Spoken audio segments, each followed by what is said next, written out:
कानपुर की मूक बधिर बेटी खुशी गुप्ता के जीवन में आज उम्मीद की एक ऐसी किरण जली जिसने पूरे परिवार की तकदीर बदल दी। मुख्यमंत्री योगी आदित्यनाथ से मिलने की उसकी 5 साल पुरानी इच्छा आखिरकार पूरी हो गई है और उसके साथ ही खुल गए नए अवसरों के दरवाजे। कानपुर की 20 साल की मूक बधिर लड़की खुशी गुप्ता, जिसकी जिंदगी संघर्ष से भरी रही है, लेकिन जिसके दिल में मुख्यमंत्री योगी आदित्यनाथ के लिए एक अनोखा स्नेह था।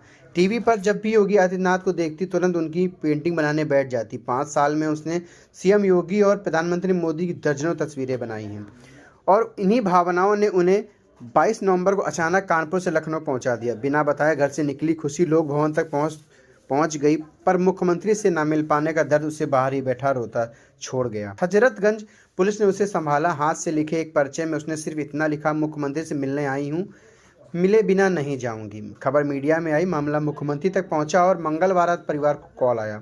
मुख्यमंत्री योगी आदित्यनाथ ने खुशी को अपने आवास पर बुलाया। फिर बुधवार की सुबह वह पल ही आ गया। खुशी अपनी पेंटिंग लेकर सीएम आवास पहुंची और मुख्यमंत्री ने उसे स्नेहपूर्वक अपने पास बुलाया। पेंटिंग देख उनके चेहरे पर मुस्कान आ गई। खुशी ने यह साबित कर दिया कि भावनाएं किसी भाषा की मोहताज नहीं है। उसका निष्फल प्रेम ही उसे मुख्यमंत्री के दरवाजे तक ले गया और आज उसकी जिंदगी बदल चुकी है।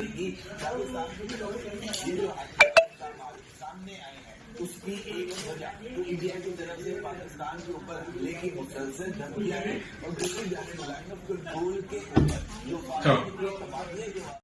देखो होता क्या है कि 5 साल की उम्र में 6 साल की उम्र में अगर इसका ऑपरेशन हो जाता ना, देखो उसको सुनाई नहीं देता, इसलिए वो बोल नहीं पाते। नहीं सर, मैंने कराया था, कराया था सर, ऑपरेशन कराया था। ये देखिए सर, नहीं, उससे नहीं, एक दिमाग का होता है कहीं पे। क्या उम्र है इसकी?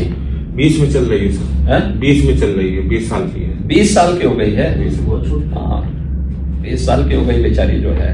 क्योंकि एक बार दिखवा देते हैं, जो भी पॉसिबिलिटी होगा तो उसमें देखिए होता क्या है कि वो ऑपरेशन हो जाता है ना, तो उसके बाद जो है स्पीच थेरेपी यानी बोलने का अभ्यास करवाया जाता है।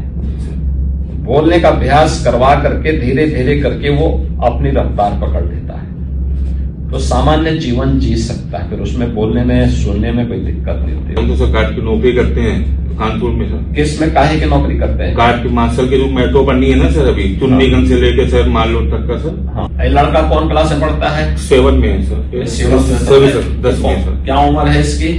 ये 15 में चल रहा है सर। 15 साल है। हम ये सोचते हैं मम्मी कैसे यहाँ आ गई। अब तो ये मेरे लिए और ज्यादा परेशानी हो गई। अब परेशानी नहीं होगी, उसको ठीक ढंग से वो कराओ, ठीक हो जाएगा, सब ठीक हो जाएगा। क्या है कि मकान में रहते हैं। अच्छा, मकान नहीं है आपके? मकान नहीं है। बस ये रहने वाले मूल रूप से कहाँ के? वही कानीपुर के रहने वाले। एक आवाज दिलाओ भाई इनके। अभी हम आवाज दिलवाते हैं आपको। ये चित्र इन्होंने बनाया है जी, रात भर बनाया है। बेकार सर्टिफिकेट बनवाए सर। अभी 2 महीने से पेंशन चालू हुई है। चालू हो गया ना? राशन मिलता है बाबू, सेंटर मेरे पास है पूरा। रहने का नहीं है बाबा जी, यही एक थोड़ा दिक्कत। तो बच्ची के लिए बस मशीन की व्यवस्था है सर, हो जाए थोड़ी। मशीन वगैरह दिलवा देते हैं, लेकिन ऑपरेशन अगर हो जाए तो फिर उसका आओ इधर आओ। ये पहले तुम्हारे लिए टैबलेट है, ठीक है बेटा, तुम इधर आओ। कपड़ा है तुम्हारे लिए, ठीक है।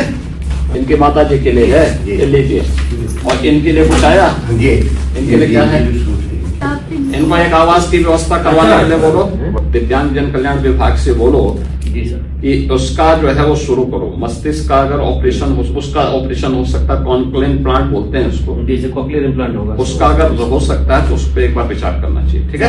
आप जाओ, खुश रहो, रह जाओ।